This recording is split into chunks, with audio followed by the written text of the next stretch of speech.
Hello guys, welcome to your new YouTube channel Shared Learning. Today we will discuss JIB Module A Chapter 1 Part 2. जो controllers हैं उनको देख लेते हैं एक बार। फाइनेंशियल सिस्टम में 3 मेजर कंट्रोलर्स हो गए हमारे। एक तो रिजर्व बैंक ऑफ इंडिया जो कि सेंट्रल बैंक अथॉरिटी हमारी कंट्री के लिए रिजर्व बैंक ऑफ इंडिया हो गया, बट माइट भी दूसरी कंट्रीज़ के लिए central bank authority federal reserve bank होती है या कोई और होती है। जो सेंट्रल अथॉरिटी जो सारी बैंकिंग सिस्टम को रेगुलेट करती है वो सेंट्रल बैंकिंग अथॉरिटी हो गई। तो हमारी कंट्री के केस में वो आरबीआई है। देन फिर कैपिटल मार्केट और कैपिटल मार्केट जो हमने अभी थोड़ी देर पहले पढ़ा, उसकी रेगुलेटरी अथॉरिटी कौन है, वो सेबी है, security exchange board of India. Then हमारा है इंश्योरेंस और पेंशन लाइक रेगुलेटर्स। इसके 2 रेगुलेटर्स हैं। इंश्योरेंस के लिए इंश्योरेंस रेगुलेटरी डेवलपमेंट अथॉरिटी और पेंशन के लिए pension fund regulatory development authority है। अब जो मेन काम है इनका वो हम डिस्कस कर लेते हैं। जो आरबीआई है हमारी, उसका मेन काम क्या है, मॉनेटरी कंट्रोल करना, मतलब जो पैसा है हमारी मार्केट में या हमारी जो कंट्री में पैसा सर्कुलेट कर रहा है उसको कंट्रोल करना कि कितना तो इन्फ्यूजन करना है, कितना पैसा मार्केट में डालना है, कितना पैसा मार्केट से निकालना है। तो ये किसके थ्रू करती है आरबीआई? ये आरबीआई हमारी करती है CRR, SLR, bank rate, repo rate and MSF के थ्रू, मार्जिनल स्टैंडिंग फैसिलिटी के थ्रू। सीआरआर हमारा हो जाता है कैश रिजर्व रेशियो, एसएलआर है सैचुरेटरी लिक्विडिटी रेशियो, बीआर है बैंक रेट, आरआर है रेपो रेट एंड एमएसएफ है मार्जिनल स्टैंडिंग फैसिलिटी। तो इन सब को कंट्रोल करके जो आरबीआई है वो हमारी कंट्री में जो पैसे का मूवमेंट है कि कितना पैसा हमें मार्केट में डालना है, कितना मार्केट से निकालना है, ये चीज़ कंट्रोल करती है। ये मेजर काम है आरबीआई का। Then coming to supervision over, मतलब आरबीआई किस किस चीज़ों पर सुपरवाइज़ करती है, किन किन इंस्टीट्यूट्स पर सुपरवाइज़ करती है। फर्स्ट है हमारी कमर्शियल बैंक्स में आ गई public sector banks, foreign banks and private banks. इन सबको कंट्रोल करने का काम है आरबीआई का। अब पहले हम देख लेते हैं कि कमर्शियल बैंक्स का मतलब सिर्फ सुपरविजन जो है आरबीआई का वो किन किन के ऊपर होता है।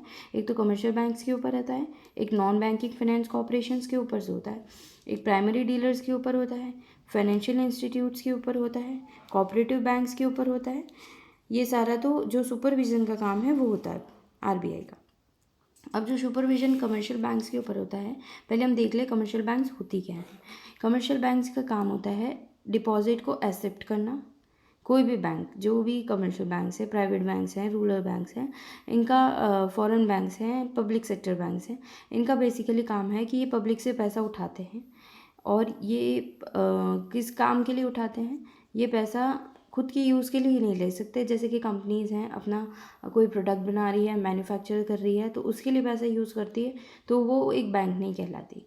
बैंक का बेसिकली काम होता है डिपॉजिट को पब्लिक से एक्सेप्ट करना। किस लिए? लैंडिंग और इन्वेस्टमेंट के लिए। तो हम ये नहीं कह सकते कि जो कंपनीज़ हैं स्टॉक मार्केट से पैसा उठा रही है उन्हें बैंक इसलिए नहीं कहते क्योंकि वो अपना जो पैसा उठाती है वो खुद की मैन्युफैक्चरिंग को स्टार्ट करने के लिए, उसको रन करने के लिए उठाती है। जबकि बैंक्स किस लिए उठा रही है कि वो किसी और को लैंड करे लोन के फॉर्म में, या फिर इन्वेस्ट करे। इन्वेस्ट कहाँ करे? इक्विटी में कर सकती है, गोल्ड बॉन्ड्स में कर सकती है, म्यूचुअल फंड्स में इन्वेस्टमेंट होते हैं बैंक के थ्रू। तो जो ये गवर्नमेंट जो पब्लिक का पैसा है वो इन्वेस्ट करने का काम है कमर्शियल बैंक्स का। खुद की मैन्युफैक्चरिंग के लिए यूज़ किया गया पैसा कभी भी बैंक उस ऑर्गेनाइजेशन को हम एज ए बैंक कंसिडर नहीं कर सकते। देन एनबीएफसीज क्या होती है? Non banking finance corporation. ये क्या करती है? ये भी पैसा रेज करती है पब्लिक से, फिर लैंड करती है। पर लैंड किस थ्रू करती है? या तो लीजिंग के थ्रू, लीज पर कुछ दे देगी, या फिर हायर परचेज एग्रीमेंट करेगी, या फिर बिल डिस्काउंटिंग करेगी। ये सारी चीज़ें आगे डिटेल में है आपके ये जेआईबी के principle and practices of banking के सिलेबस में, ये हम आगे डिस्कस करेंगे। देन प्राइमरी डीलर्स हैं। अभी आप शॉर्ट में जान लीजिए कि नॉन बैंकिंग फाइनेंस कॉर्पोरेशन और बैंक्स के बीच में अंतर क्या होता है। ये लैंड करती है, लोन देती है। नॉन बैंकिंग फाइनेंस कॉर्पोरेशन का काम होता है लैंड करना, बट लैंड किस लिए? लीज़ के लिए, हायर परचेज, बिल डिस्काउंटिंग के लिए। ये लोन के फॉर्म में नहीं देते हैं। एनबीएफसीज जो होते हैं इनका डिपॉजिट में भी लिमिट होता है कि ये इतने लिमिट तक ही डिपॉजिट एक्सेप्ट कर सकते हैं, जबकि बैंक्स में ऐसा नहीं है। बैंक्स कितना भी अमाउंट ऑफ डिपॉजिट एक्सेप्ट कर सकते हैं। फिर आते हैं प्राइमरी डीलर्स। प्राइमरी डीलर्स किस लिए होते हैं, इनका मतलब ये इन सब के ऊपर जो सुपरविजन है, इसलिए हमें जानना ज़रूरी है कि ये सारी चीज़ें हैं क्या। देन प्राइमरी डीलर्स में क्या है, प्राइमरी डीलर्स जो गवर्नमेंट सिक्योरिटीज़ होती हैं उनमें डील करता है, जो जैसे कि गवर्नमेंट बॉन्ड्स हो गए जिसके थ्रू वो फंड रेज करते हैं, उन सब में जो डील करता है उसे हम प्राइमरी डीलर कहते हैं। देन कमिंग फिर आता है कि फाइनेंशियल इंस्टीट्यूट्स क्या होते हैं, ये लॉन्ग टर्म फंड्स प्रोवाइड कराते हैं इंडस्ट्री को और एग्रीकल्चर मार्केट को। और ये जो फंड्स हैं ये रेज करते हैं किसके थ्रू, लॉन्ग टर्म बॉन्ड्स के थ्रू। लॉन्ग टर्म बॉन्ड्स के थ्रू ये रेज करते हैं एक लॉन्ग टाइम के लिए, जैसे कि 5 साल 10 साल के, इसके बाद हम आपको जो बॉन्ड का पैसा है वो इंटरेस्ट के साथ चुका देंगे। फिर क्या आते हैं, कोऑपरेटिव बैंक्स आते हैं। कोऑपरेटिव बैंक्स का पर्पस क्या होता है, एग्रीकल्चर और उसके अलाइड एक्टिविटीज़ को सर्व करना, बेसिकली ये पर्पस है कोऑपरेटिव बैंक्स का। अब जो कोऑपरेटिव बैंक्स होते हैं जिसमें उनको कंट्रोल कौन करता है, अर्बन कोऑपरेटिव बैंक्स को कंट्रोल करता है, एक तो हमारा स्टेट गवर्नमेंट है और एक रिजर्व बैंक ऑफ इंडिया, ये दोनों मिलकर के अर्बन कोऑपरेटिव बैंक्स को कंट्रोल करते हैं। जबकि जो दूसरे कोऑपरेटिव बैंक्स होते हैं उनको स्टेट गवर्नमेंट और नाबार्ड कंट्रोल करता है। ये डायरेक्टली क्वेश्चन पूछ लिया जाता है कई बार कि urban cooperative banks is controlled by, ये हमें याद होना चाहिए कि स्टेट गवर्नमेंट और रिजर्व बैंक ऑफ इंडिया के द्वारा कंट्रोल होता है, जबकि जो दूसरे कोऑपरेटिव बैंक्स हैं वो स्टेट गवर्नमेंट और नाबार्ड के थ्रू कंट्रोल होते हैं। फिर आरबीआई का दूसरा काम क्या है, पेमेंट और सेटलमेंट सिस्टम। मतलब जो भी हमारा पेमेंट हम करते हैं और जैसे कि नेफ्ट और आरटीजीएस के थ्रू या ईसीएस के थ्रू, किसी भी थ्रू जो भी पेमेंट, ये तो मेथड्स हो गए पेमेंट के, पर ये पेमेंट को कंट्रोल करने का काम, जो पेमेंट हम भेज रहे हैं उसको सेटल डाउन करने का काम, ये किसका होता है, ये आरबीआई का होता है। जैसे कि हम जो नेफ्ट कराते हैं बैंक के थ्रू, ये हम सब जानते हैं, जो बैंकर्स हैं वो जानते हैं, बट जो बैंकर्स नहीं हैं उनको प्रोसीजर नहीं पता कि जो इसे हम नेफ्ट कराते हैं तो नेफ्ट में क्या होता है कि पैसा पहले बैंक के थ्रू बैंक के अकाउंट से डेबिट होकर के आरबीआई के पास जाता है, आरबीआई उस नेफ्ट को रिलीज़ करता है और उस दूसरी बैंक जिसमें हमने ट्रांसफ़र किया है उसके अकाउंट में भेजता है। तो आरबीआई एक पेमेंट और सेटल सिस्टम का काम करता है। फिर creation of currency holding chest. अच्छा, इसमें पेमेंट और सेटलमेंट सिस्टम में फर्स्ट आता है हमारा क्लियरिंग हाउस। क्लियरिंग हाउस में जो चेक क्लियर्स होते हैं, पहले तो क्लियरिंग हाउस रखते थे, आजकल सीटीएस सिस्टम हो गया। सीटीएस के थ्रू हम जो चेक है वो फिजिकल फॉर्म में ना भेज करके इमेज की फॉर्म में भेजते हैं। तो पर उसके लिए भी एक क्लियरिंग हाउस तो मतलब सेटल डाउन करने के लिए तो एक सॉफ्टवेयर डेवलप रहता ही है आरबीआई में, और आरबीआई उसको रिलीज़ करता है, आरबीआई उसको क्लियर करता है। तो क्लियरिंग हाउस को जो मेंटेन करने का काम है वो है आरबीआई का। फिर creation of currency holding chest, जो हमारा पैसा है वो आरबीआई चेस्ट में भिजवाता है, वहाँ से वो पैसा दूसरे सारे बैंक्स में डिस्ट्रीब्यूट होता है। तो ये चेस्ट बेसिकली तो एसबीआई की होती है, बट ऐसा ऐसा नहीं है, आजकल दूसरे बैंक्स में भी चेस्ट ब्रांचेस होती हैं।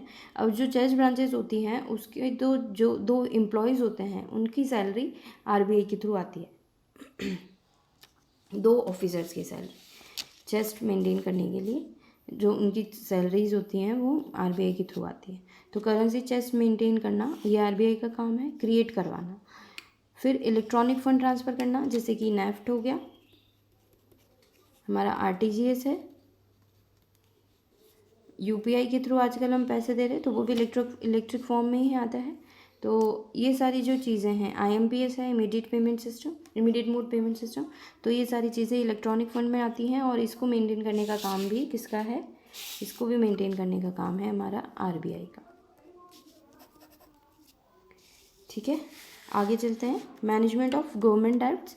अब जो गवर्नमेंट की जो डेब्ट्स हैं, मतलब जो गवर्नमेंट का पैसा है, गवर्नमेंट का उधार है, गवर्नमेंट का डिपॉजिट है, ये सारा चीज़ भी मैनेज करने का काम किसका है, आरबीआई का।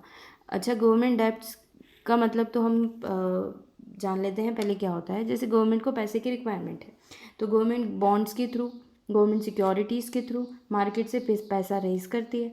तो उसको रेज करने के लिए जो प्राइस है, किस प्राइस पे हमें रेज करना है, कितने वॉल्यूम में रेज करना है, कितने बॉन्ड्स हम इशू करेंगे, नंबर ऑफ बॉन्ड्स, और उसका क्या टेन्योर होगा, ये सारी चीज़ें डिसाइड करने का काम भी किसका है, हमारी central bank of India, central bank authority, that is RBI. ठीक है। तो जो गवर्नमेंट सिक्योरिटीज़ होते हैं उसके गवर्नमेंट डेब्ट्स को मैनेज करने का काम भी हमारा आरबीआई का होता है कि आरबीआई किस तरीके जो ये गवर्नमेंट है वो कितने प्राइस का तो हमारा बॉन्ड बनाएगी, गवर्नमेंट सिक्योरिटी बनाएगी, कितने अमाउंट में बनाएगी और कितना उसका टेन्योर होगा। तो ये सारी चीज़ें भी आरबीआई को ही देखनी होती है। फिर आता है बैंकर टू गवर्नमेंट। अब जैसा कि बताया आरबीआई के लिए डेब्ट्स जो गवर्नमेंट के लिए जो डेब्ट्स उठाने होते हैं उसमें उसका काम वो काम करने का वो डेब्ट्स उठवाने का काम भी आरबीआई करती है, जो मार्केट से पैसा उठाना है।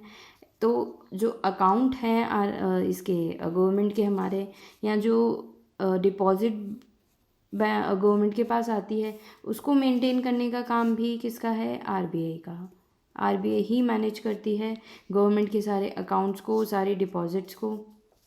कैश मैनेजमेंट करती है बॉन्ड्स के थ्रू, मैंने बताया जैसे कि पहले बॉन्ड्स और ट्रेजरी बिल्स के थ्रू जो पैसा आता है उसको मैनेज करने का काम आरबीआई का ही होता है। फिर और काम आ गया आरबीआई का है, ये जो लास्ट है लेंडर्स, लास्ट रिसॉर्ट होती है आरबीआई बैंक्स के लिए। मतलब अगर बैंक्स को पैसा चाहिए और वो चाहते हैं कि कहीं से उन्हें पैसा लेना है तो वो किस फॉर्म में वो किससे लेते हैं, बैंक्स लेते हैं आरबीआई से। अब आरबीआई क्या करता है, आरबीआई एक टेम्परेरी बेसिस पे रीपर्चेज एग्रीमेंट लेता है उनसे। रीपर्चेज जिसे हम रेपो कहते हैं, रीपर्चेज एग्रीमेंट ऑफ सिक्योरिटीज़। जो सिक्योरिटीज़ होती है बैंक के पास वो बैंक रख देगा आरबीआई के पास, आरबीआई सिक्योरिटीज़ के बदले बैंक को दे देगा पैसा। जब बैंक के पास सफिशिएंट पैसा आ जाएगा और वो चाहता है कि उसकी सिक्योरिटीज़ या जो एग्रीमेंट हुआ है जिस टाइम तक के लिए, उस टाइम के बाद जो बैंक है वो आरबीआई से पैसा वापस ले लेगा, आरबीआई को पैसा वापस दे देगा विद इंटरेस्ट। और फिर जो रेपो रेट जो सिक्योरिटीज़ ली हैं आरबीआई को दी हैं वो वापस ले लेगा। सिक्योरिटीज़ तो आरबीआई से वापस ले लेगा, आरबीआई को पैसा दे देगा। मतलब एक तरह से उधार का जो काम है बैंक के लिए वो भी आरबीआई करती है। आरबीआई ही बैंक को क्राइसिस के टाइम में या अगर उसे पैसे की सख्त ज़रूरत आन पड़ी तो वो कहाँ से लेगा, वो आरबीआई से लेगा। यहाँ तक हो गया। अब जो आरबीआई का काम है वो है मॉनेटरी कंट्रोल का जो काम है, मैंने बताया था वो सीआरआर और एसएलआर के through, bank rate, repo rate, reverse repo rate, marginal standing facilities, इनके थ्रू बैंक हमारा जो है, जो आरबीआई है वो मॉनेटरी को कंट्रोल करता है। मतलब पैसा हमारा कितना तो मार्केट में इन्फ्यूज़ होगा, कितना मार्केट से पैसा वापस निकालना है, ये सारा काम भी आरबीआई का है। अब जो सीआरआर है वो है हमारा कैश रिजर्व रेशियो, एसएलआर है सैचुरेटरी लिक्विडिटी रेशियो। ये दोनों ही जो होते हैं वो फंड्स होते हैं आरबीआई के पास। बैंक्स का कुछ अमाउंट ऑफ फंड्स होते हैं आरबीआई के पास, बट कंफ्यूजन रहता है कि दोनों ही जब फंड्स हैं तो दोनों डिफ़र क्यों हैं। जो दोनों फंड्स हैं, जो सीआरआर है वो फंड हमारा कैश की फॉर्म में रहेगा, ये ही इसका बेसिकली डिफरेंस है, जो मेजर डिफरेंस है। जो कैश रिजर्व रेशियो रहेगा, जितना भी रहता है 4% है, 3% है, तो उतना अमाउंट बैंक का 4% किसका, 4% net demand and time liability का। अब नेट डिमांड और टाइम लाइबिलिटी क्या होती है, नेट डिमांड होता है हमारा saving account, current account. Time liabilities होती है हमारी एफडीआर्स, आरडीज़, जो फिक्स टाइम के लिए होती है। तो जैसे कि आरबीआई है, जो एक बैंक है, बैंक के पास मान लीजिए कि 1,000 रुपये हैं। अब इन 1,000 रुपये किस फॉर्म में है, सेविंग या नेट डिमांड और टाइम लाइबिलिटीज़ की फॉर्म में है बैंक के पास पैसा। अब जो ये 1,000 रुपये हैं, इन 1,000 रुपये का मान लीजिए हमारा सीआरआर 4% है, 4% के हिसाब से हो गया 40 रुपये। ये 40 रुपये किसके पास रखेगा, ये 40 रुपये आरबीआई के पास रहेंगे, किस फॉर्म में, सीआरआर की फॉर्म में, कैश रिजर्व रेशियो। ये इसलिए रखा जाता है कि मान लीजिए कभी क्राइसिस आ गए बैंक में, तो बैंक के पास उतना पैसा रहे कि वो अपने बोरोवर्स को चुका सके। तो वो अपने जो मतलब जिनसे उस बैंक ने ले रखा है, जो इन्वेस्टर्स हैं या जो जिन्होंने अपनी डिपॉजिट दे रखी है बैंक को, उनको वो पैसा वापस कर सके, इसलिए ये सीआरआर और एसएलआर मेंटेन किया जाता है। और दूसरा इसका पर्पस ये भी है कि लिक्विडिटी को मैनेज कर सके बैंक, इसमें हमारे इन कंट्री में। तो क्या है कि CRR क्या हो गया, जैसे कि मैंने बताया 4% अगर CRR चल रहा है तो 40% कैश की फॉर्म में रखना पड़ेगा बैंक्स को। और SLR क्या है, किसी भी फॉर्म में हो सकता है, या तो कैश की फॉर्म में हो सकता है, या गोल्ड की फॉर्म में हो सकता है, या गवर्नमेंट बॉन्ड की, गवर्नमेंट सिक्योरिटीज़ की फॉर्म में हो सकता है। इन इन किसी भी फॉर्म में जो बैंक है वो RBI के पास पैसा रख सकता है। परसेंटेज RBI डिसाइड करता है। अब परसेंटेज डिसाइड करने के टाइम पर क्या होता है, हमने डिसाइड कर लिया जैसे कि हमने 40 रुपये रखवाना है, तो ये 40 रुपये बैंक को कंपल्सरी RBI के पास रखने होंगे। जब बैंक RBI के पास पैसा रखेगा तो जो बैंक है उसके पास पैसा कम होगा मार्केट में देने के लिए, अगर CRR हमारा ज़्यादा है तो बैंक के पास पैसा कम है मार्केट में देने के लिए, तो मार्केट से पैसा क्या हुआ, RBI ने ले लिया, स्टॉक कर लिया लिक्विडिटी को। अगर हमें लिक्विडिटी जब डिक्रीज़ करनी है तो हम CRR SLR इन चीज़ों को बढ़ा देते हैं। और जब लिक्विडिटी को डिक्रीज़ करना है तो जब CRR और SLR बढ़ जाएगा तो वो ज़्यादा अमाउंट बैंक को RBI के पास रखना पड़ेगा, और बैंक के पास कम पैसा रह जाएगा, किस लिए, मार्केट में सप्लाई करने के लिए। तो वो लिक्विडिटी को सॉक करना हो गया। अगर हमें लिक्विडिटी इन्फ्यूज़ करनी है, पंप करनी है मार्केट में, हमें इंक्रीज़ करना है कि मार्केट में लिक्विडिटी बढ़े, तो हम क्या करेंगे, CRR और SLR, मतलब RBI क्या करेगी, CRR और SLR को कम कर देगी। जब ये इसको डिक्रीज़ कर देगी तो बैंक्स को कम पैसा रखना पड़ेगा RBI के पास, तो बैंक्स के पास, RBI के पास कम पैसा रहेगा, बैंक्स के पास रहेगा ज़्यादा। अब जब बैंक के पास ज़्यादा पैसा है तो ये ज़्यादा लोन में दे सकेगी, इन्वेस्टमेंट ज़्यादा कर सकेगी, और मार्केट में लिक्विडिटी ज़्यादा होगी। इस तरीके से CRR और SLR से मॉनेटरी को कंट्रोल किया जाता है। हमारे जो बैंक का फंड है वो RBI का जो मतलब मार्केट में जो पैसा है वो इस तरह से कंट्रोल किया जाता है। सिर्फ डिफरेंस ये है कि CRR कैश की फॉर्म में मेंटेन होता है, SLR कैश, गोल्ड और गवर्नमेंट सिक्योरिटीज़ किसी भी फॉर्म में मेंटेन हो सकता है। अब आते हैं हम सेबी पर, जो कि हमारा इक्विटी और डेब्ट मार्केट रेगुलेटर है। ओके,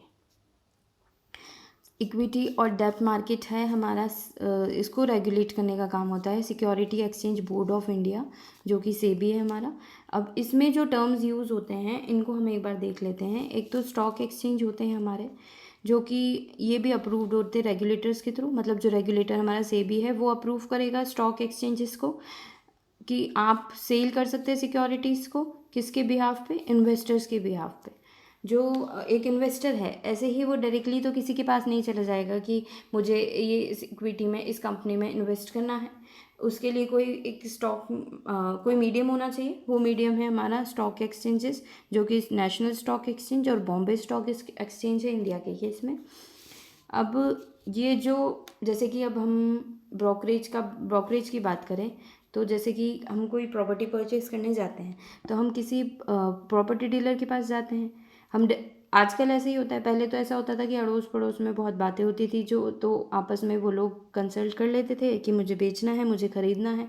बट आजकल डिस्टेंसेस बहुत ज़्यादा बढ़ गए हैं, तो ये रहता है कि, और हर किसी को अलग अलग लोकेशंस पे चाहिए रहता है, एरिया ब्रॉड हो गया, ग्लोबल हो गया, तो ब्रोकर्स मार्केट में आ गए। जैसे कि कोई प्रॉपर्टी डीलर है, जैसे कि कोई पर्सन है जिसको घर खरीदना है, एक को घर बेचना है, तो जिसको दोनों जाते हैं एक ब्रोकर के पास। ब्रोकर दोनों की रिक्वायरमेंट्स, बजट की रिक्वायरमेंट्स, लोकेशन की रिक्वायरमेंट्स को मिलाता है, और फिर वो उसके बदले में फ़ीस चार्ज करता है। इसी तरह से स्टॉक मार्केट में भी अगर किसी को कुछ बेचना है, किसी को कुछ खरीदना है, तो वो किसके थ्रू करेगा, वो ब्रोकर के थ्रू करेगा। अब वो क्या करेगा, वो एक सेलर होगा, वो सेल का लगा देगा कि मुझे 10 रुपये में कोई चीज़ बेचनी है। कोई परचेज़र होगा, वो परचेज़ पे लगा देगा कि मुझे, मेरा बजट है 10 रुपये का, मुझे 10 रुपये में ये स्टॉक खरीदना है। तो जब ये रिक्वायरमेंट मैच हो जाएगी तो ब्रोकर क्या करेगा, इन दोनों की रिक्वायरमेंट को मैच कर कर इन दोनों को मिला देगा, मतलब इन दोनों के अकाउंट्स को इसका पैसा, इसका स्टॉक इसको दे देगा जिसने परचेज़ करना है, जिसको सेल करना है उसको अमाउंट ट्रांसफ़र करा देगा। तो ये काम किसका होता है, ये काम ब्रोकर का होता है। ब्रोकर्स हमारे इसमें बहुत सारे हैं। अब हम चाहे तो किसी में भी हमारा डीमेट अकाउंट खुलवा सकते हैं। डीमेट अकाउंट खुलवा करके हम स्टॉक्स को परचेज़ कर सकते हैं। तो स्टॉक्स को परचेज़ करने के लिए, जैसे बैंक्स में पैसा जमा कराने के लिए बैंक में एक अकाउंट होना चाहिए, उसी तरह से स्टॉक को परचेज़ करने के लिए हमारे पास एक अकाउंट होना चाहिए। तो ब्रोकर्स कोई भी हो सकते हैं, ब्रोकर्स जैसे कि अपस्टॉक्स हैं, ब्रोकर्स ज़ीरोदा है, ये सारे क्या हैं, ये ब्रोकर्स हैं जो आजकल रिसेंट में चल रहे हैं, अब Zerodha and Upstox. Then coming to equity and डेब्ट रेजर्स। अब जब जो कंपनी है जिसको पैसा उठाना है मार्केट से, वो ऐसे ही तो नहीं सारे मार्केट के पास चली जाएगी मुझे पैसा दे दो। एक रेगुलेटर इसके ऊपर होना चाहिए। जो भी कंपनी है जिसे फ़ंड की रिक्वायरमेंट है वो जाएगी सेबी के पास। किस लिए? अपनी कंपनी को रजिस्टर कराने के लिए। अपनी कंपनी को स्टॉक एक्सचेंज पर, जो कि हमारे एनएसई और बीएसई है, स्टॉक एक्सचेंज पर रजिस्टर कराने के लिए जो कंपनी है वो जाएगी सेबी के पास। क्या लेकर के जाएगी? प्रोस्पेक्टस लेकर जाएगी। प्रोस्पेक्टस में क्या होता है? प्रोस्पेक्टस में सारी चीज़ें डिफाइंड होती है कि उसको कितना अमाउंट तो रेज़ करना है, नंबर ऑफ़ शेयर्स कितने होंगे, डायरेक्टर्स कौन है कंपनी के, सारी चीज़ें मेंशन होती है, कितना प्रॉफिट चल रहा है, कितना क्या है, सारी जो चीज़ें हैं वो प्रोस्पेक्टस में मेंशन होती है। ये क्या होता है? ये एक तरीके से एक परमिशन लेने का वो है, सोर्स है, जिसके थ्रू परमिशन ली जाती है काय के लिए? डेब्ट और इक्विटी को रेज़ करने के लिए, कि हम फंड रेज़ करना चाहते हैं मार्केट से, तो हमें परमिशन चाहिए कि हम हमारी कंपनी को स्टॉक एक्सचेंज पर लिस्ट करा सकें। इसको लिस्ट कराने के लिए हमें सेबी से परमिशन लेनी होगी कंपनी को। कंपनी की सेबी से परमिशन मिलने के बाद ही जो पैसा है वो कंपनी मार्केट से उठा सकेगी, ऐसे ही नहीं उठा सकती। पहले अनरेगुलेटेड था स्टॉक मार्केट, जब भी हमारे ये जो घोटाले हुए थे स्टॉक मार्केट में, आप सब जानते हैं, उसको रोकने के लिए फिर रेगुलेटरी लगाई गई, जो कि सेबी है हमारी।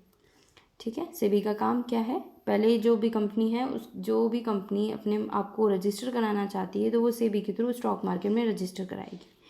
फिर आता है इन्वेस्टमेंट बैंकर्स और मर्चेंट बैंकर्स।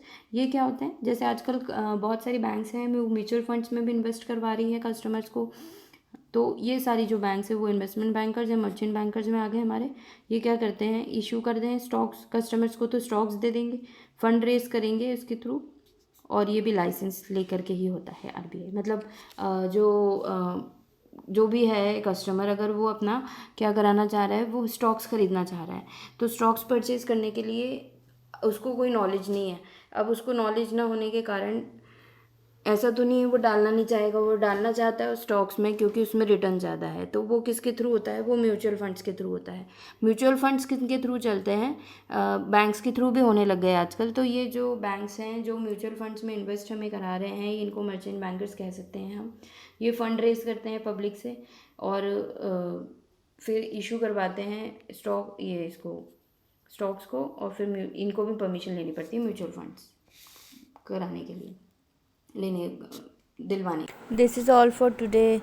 मिलते हैं नेक्स्ट वीडियो में पार्ट 3 के साथ।